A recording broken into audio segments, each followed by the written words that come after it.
everybody, welcome back to my channel. For any of you who don't know me, hi, my name's Elena Joy. I am a queer therapist and I make videos on this channel mostly about the queer community, sex, dating, and relationships, but sometimes, most of the time, we watch media with queer representation like Arcane. And today we are on season 2, episode 2. Where we left off, there was just an attack on Topside during a memorial for Caitlyn's mom, and I think just a general memorial for a previous attack that had happened, essentially adding further fuel to this spark of war that's been brewing between Topside and the Undercity, or Piltover and Zon.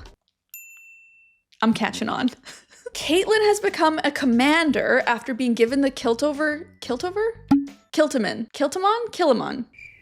After being given a key that gave her a lot of very important information, like a key through her family name, through her heritage, and has enlisted Vi as an enforcer. And now this ragtag team is coming together to plan a mission to the Undercity to try and capture Jinx. That is where we're at. Caitlyn and Vi still have not kissed. Fingers crossed for episode 2. Let's do it. Hi. Elena from an hour in the future here. If you want to see these episodes fully uncut, unedited, head over to my Patreon. It's only $5 a month and you get every single one of these episodes with me watching the full thing without all of this YouTube necessary editing. We watch it start to finish together over on the Patreon. It's linked in the description if you want to go check that out. One of my favorite parts of this show every time is the intro. I love the song, I love the animation, and I really like trying to piece together the different sort of Easter eggs that they put into the intro. It's all going to shit. Oh, is that Jinx? Chem-baron's warring for control of the lanes. Yeah. Wannabe street thugs squabbling over scraps. Just like when Vander shoved off. Oh. Except this time, you aren't here to put it all back together.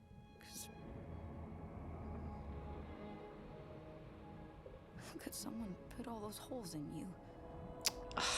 That's the other thing that this show does so well. Gets me to tears in the first 15 seconds. Consistently, episode after episode. They do such a good job of building complexity in these characters. Silco, who Jinx is mourning, her adoptive daddy 2.0, he was the most cut and dry, black and white bad guy that this show has to offer. And yet, I feel emotion knowing how much he meant to Jinx and knowing how much Jinx meant to him. They were family. Whether or not they were doing good versus evil, they were family. They were both outcasts in their own way. They had both been left, they had both been betrayed, and they found each other. And in losing him, both for Jinx and for us as an audience, there's real grief.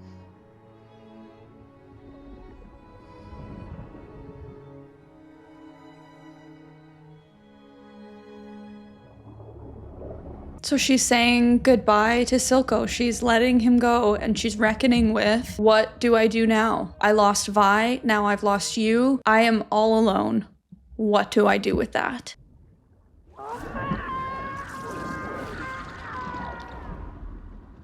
Whew. And that just shows goosebumps. God, they do such a good job with these characters. That you're also seeing the sort of volatility of Jinx, how her grief turns into rage, and also how she sort of keeps parts of the people that she's lost in a way by still hearing them in her head, or still hearing them around her. I'm not actually sure where it comes from her, external or internal, and still sort of having these conversations with them, not based in reality. Oh, we have a flashback.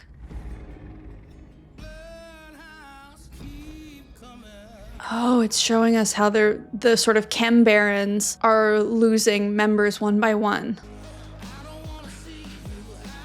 This is sick. This show is art. Okay, and that actually is a child, right? That one's actually a child. There's a junior enforcer, like a young person enforcer, and I keep talking about them like they're a literal child. Not like they're a literal child. I keep referring to them as a literal child when they are literally not a child.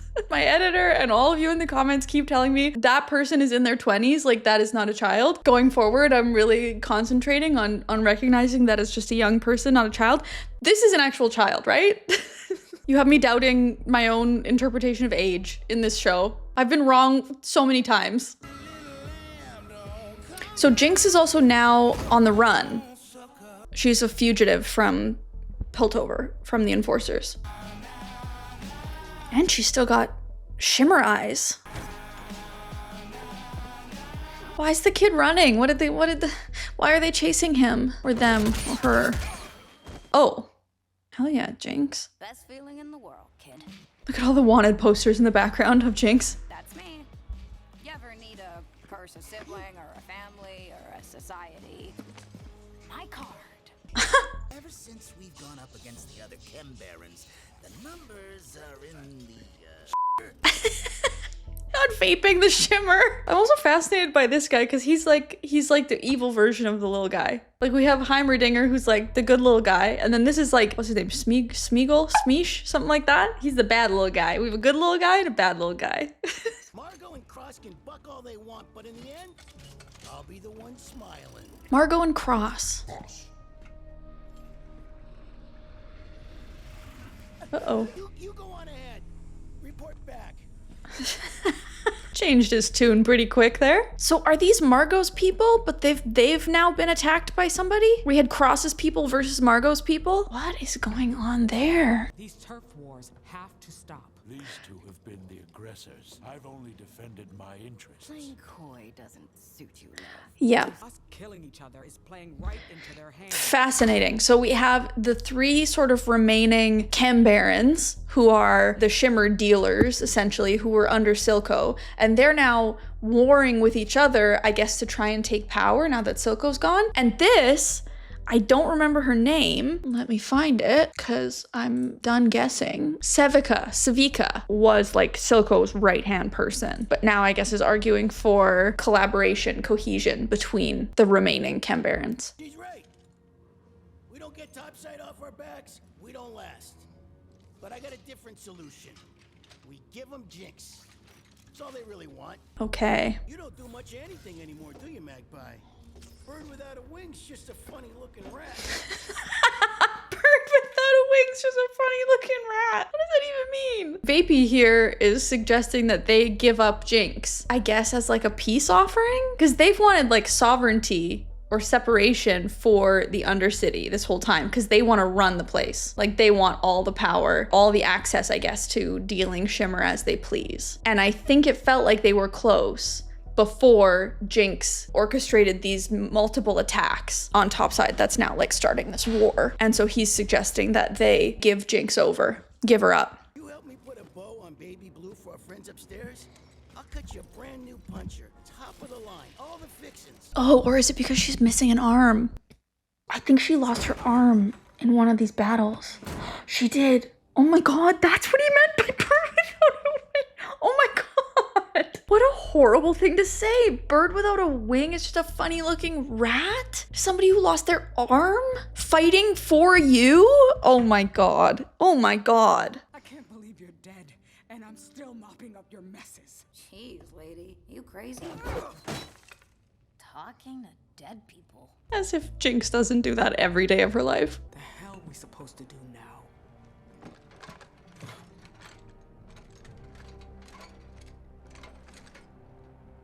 Watch it all burn. That's the title of the episode. That's the title of the episode. Everybody, she just said it. She just said the title of the episode. What'd I tell you? Not good. I wouldn't try to take on Jinx. They've now spotted Jinx leaving Silco's old office, and I think they're gonna try and get her. Victor. And we still don't know what's happening to Victor inside the Hex core. Victor. Okay, we know he's alive. Okay, he's alive. He's conscious. He's stuck. Is he stuck? He's emerging. He's made of metal. He's human? Question mark?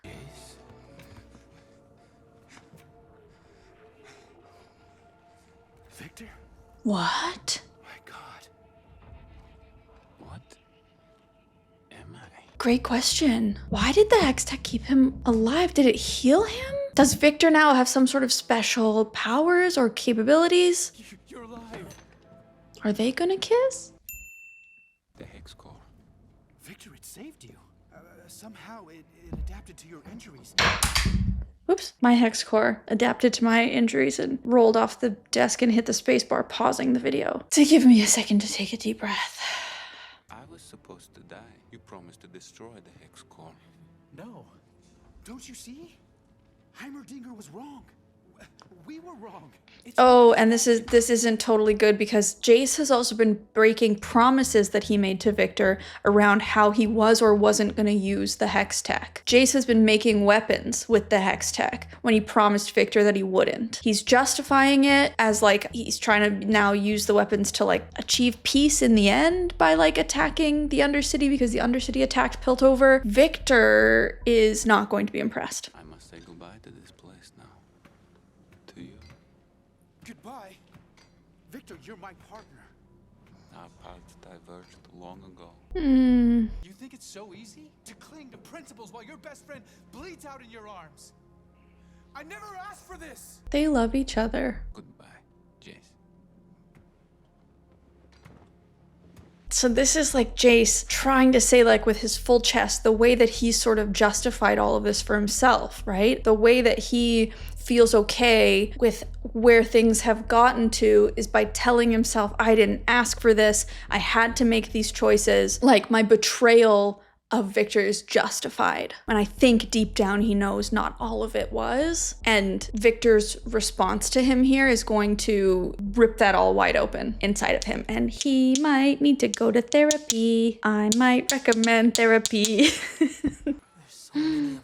The Firelight base. Finally get rid of Silco, just so a new one can take his place. Now what's this? Heimerdinger! Little guy. Good guy, little guy. Uh-oh. That was shimmer on those leaves. This is quite troubling.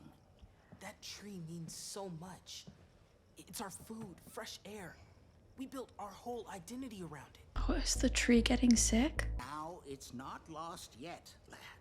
If there is a means of preservation, by golly, we'll find it. You've got the right little guy on the case, that's for sure. So it seems like their tree, their tree of life in the Firelight camp is maybe sick.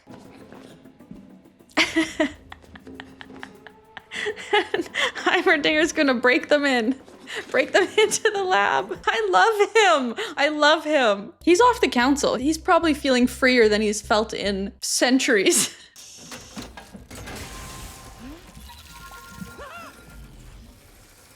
Professor! Yes, of course! Yes, of course. Of course, it's the professor breaking in through the vents. You're right. It matches the corruption we saw on the plants we tested with the Hex Core, but Oh. you found this? Deep in the underground. So is it Shimmer or is it Hex Core? I'm almost wondering now, like, is the Hex Core some kind of, like, invasive species in a way? Like, are we seeing some sort of bio takeover? Like, is it a parasite of sorts, infecting as much as it can? We've always seen Hex Core as sort of this, like, beautiful healing energy, magic, because it's done a lot of healing, but it's now also being used in weapons to cause and create destruction. And we're seeing it, like, bind with living things in a way that we don't yet know whether it's adaptive or harmful. What is going on here?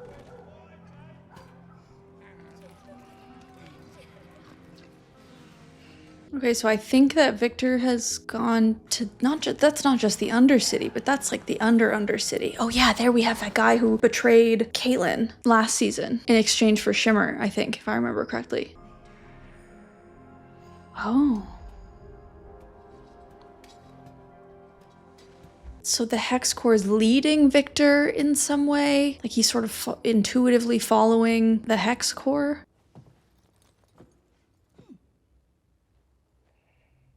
Is that the arm? I think Jinx was maybe wrapping up, well, she's wrapping up some sort of present. I was distracted by my own thoughts when they showed the shape of the present. It was vaguely in the shape of an arm, but also vaguely in the shape of a gun. So don't know what that was about yet. But now this sort of toxic smog that we're seeing infiltrate different parts of the Undercity, or the Undercity is infiltrating here now, wherever Jinx is. That looks like hex tech powered weaponry being worn by whoever is sort of living in the smog. Ooh, this is tough for Jinx. Stay with reality, Jinx, you've got it. That almost looks like Vi. That almost looked like Vi, and that looks like Caitlyn. Oh, is that the enforcers that are coming through the smog? Interesting. Yeah, that's totally Vi. Oh, so it was them. It was them who attacked that other Chem-baron troop. Oh, Jinx, come on. You're not gonna do that. You're not gonna do that, and we all know it. That's your sister. Stop it. Stop. Uh-oh. Oh, but maybe she will do it. God, we can't trust her. We just can't trust her. Not for a second. Okay, that's not an arm. Definitely more of a gun sort of shape. Classic. The classic Jinx move. Turn on the animatronics. There, this person, they are in their 20s, everyone. Not a small child, not a literal child, a young person, full adult. Young, but fully an adult. It's all clear. Sorry, Commander. Uh-oh. So Caitlyn, we have to also remember, is not just like on a mission as a commander. She's also grieving her mom who was killed by Jinx. See, now that looks more like the body of a small child than it looks like a gun. I don't know what to believe. Oh, uh-oh. Oh, this is one of the Chem-baron guys looking to capture her. Buddy, watch out. This is Jinx you're talking about. You are gonna get what's coming to you. That is also something that we can count on this show for. You got something coming, you're gonna get it. They want you alive, but don't think I won't steer out those peepers. Draw back at you long-range types. I'm the kind of guy who likes to get in close. Ew. Wonder if Silco even saw that. Ew. Stop this. When he met me, and when I killed him. Stop it. Oh, God. It's always me.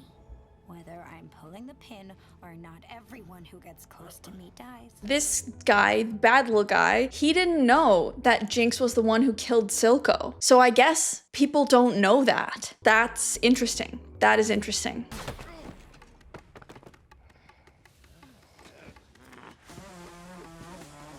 Who dat?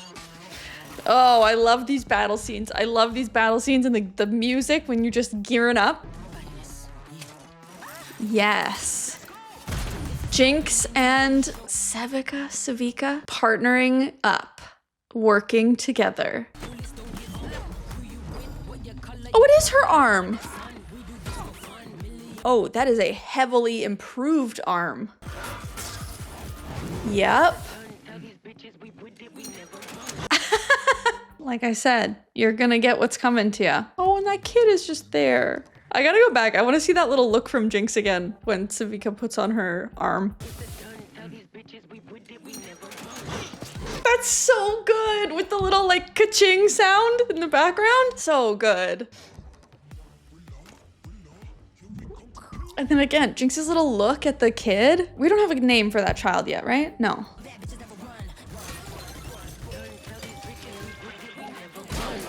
It's hilarious. It's a lottery for like what the arm is gonna do next. She's like, dude, I just want a functioning battle arm. And Jinx is like, but let's add a little spice. Let's add a little fun. Never let them know your next move. Having it literally be random is a great way to achieve that.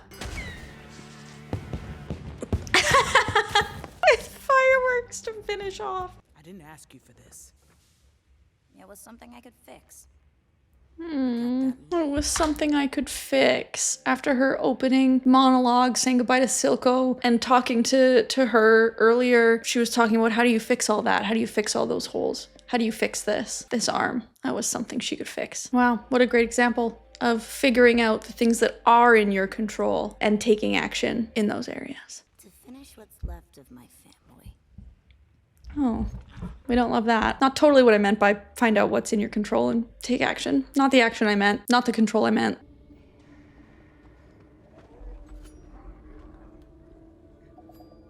Careful not to scrape up the gear. So some of these folks are gonna try to jump Victor to try to take his gear to sell it to buy Shimmer. Nothing personal, friend. We just got needs. Yeah. Ignore. I feel like Victor is like some kind of messiah or something. He's got this like deity-like energy to him now. Oh, is he gonna heal him or is he gonna harm him?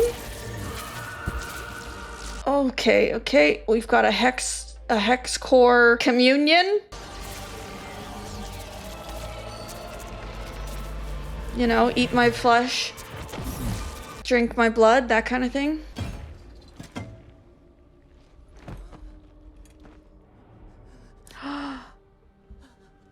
Okay, healed. Healed, but infected? Is infected the right word? Is it bad? Is it bad to be hexed? You need not suffer anymore. Yeah, so we have the forming of a new religion, cult. Oh, wow. Oh, she's still okay because okay, wow, okay, there's a lot happening here. Wow, okay. So he can still see Sky, who was the lab assistant, the other lab tech working with him and Jace, who was like obliterated by the hex core, absorbed, I guess, now we're seeing. So she's still there. She's still a part of Victor, I guess, because Victor is a part of the hex core. So now is Victor gonna like spread this healing, which in turn is also spreading, like I'm thinking of, what's that show? It came out this last year. It's all yellow. Pluribus. Have you seen Pluribus? Where it's like an alien virus, kind of. It's like a parasite. It infects you with happiness, but it makes you lose your individuality as you, and you just become one part of the whole. So there's this like tension between universal connectivity and we are all one and peace on earth and that kind of thing, and free will, individuality, uniqueness, autonomy. And this feels like a similar direction.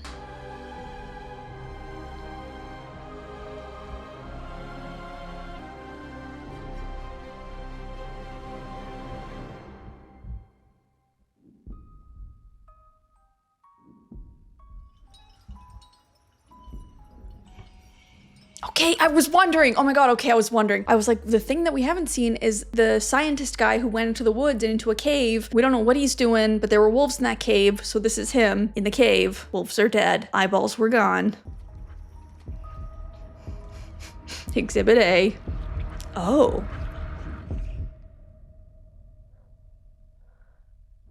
Heart still beating? What is that about? I'm curious to see where this is gonna go, because this episode wasn't so much about Piltover or Topside versus the Undercity, whereas so far a lot of the sort of like messaging behind the show seemed to be positioned around classism and capitalism and powerful folks finding ways to criminalize, demonize the less well-off folks or the struggling folks, the Undercity folks, in order to justify their war against them to like maintain more power. Whereas this episode was more about power dynamics between the Chem-barons, those trying to run the Undercity. And then now we almost have like a religious sort of vibe. What I feel is that this hex core Victor, it's not going to be all good. Like I think at first it's going to be, wow, this amazing like miracle worker man. who can go around and cure or help relieve some suffering, but I feel like there's gonna be some catch, or like something is gonna be revealed to be not so wonderful about it, sort of as like a culty messaging. But like, what is gonna happen with Jinx and Vi and Topside versus the Undercity? Huh. I mean, I'm in, if nothing else. I'm all in. And it has me thinking, like this show has me thinking. It also has me like not wanting to take my eyes off the screen for a second because every single frame is just gorgeous. Can't wait for the next one. Huge thank you, as always, to my VIP supporters over on Patreon, my vitally important producers. You all make my world go round. All of you over there on Patreon, you are the reason that this channel can keep running. You are the reason that I can make this content that is not monetizable because of Daddy YouTube. You see all the editing that we have to do. I can barely get this thing on YouTube. I definitely can't monetize it. So thank you to all of you over on Patreon for making this possible. We have all sorts of awesome other stuff over there. Free pins, monthly hangouts. I'm doing one-on-one supportive conversation calls again. The private Discord community, all sorts of bonus content. Also uncut episodes of this whole thing uncut, so you don't have to watch this edited blurry version. You can watch the regular full show with me over on Patreon. $5 a month for all of the episodes. There's so much over there. If you want to go check it out, it's linked in the description. So that's it for me today. Thank you so much for watching, and I'll see you in the next one. Bye. He wants that pillow move. You want that pillow move so that you can come in there? There you go. That's a good spot. He wants to be right in the corner like that.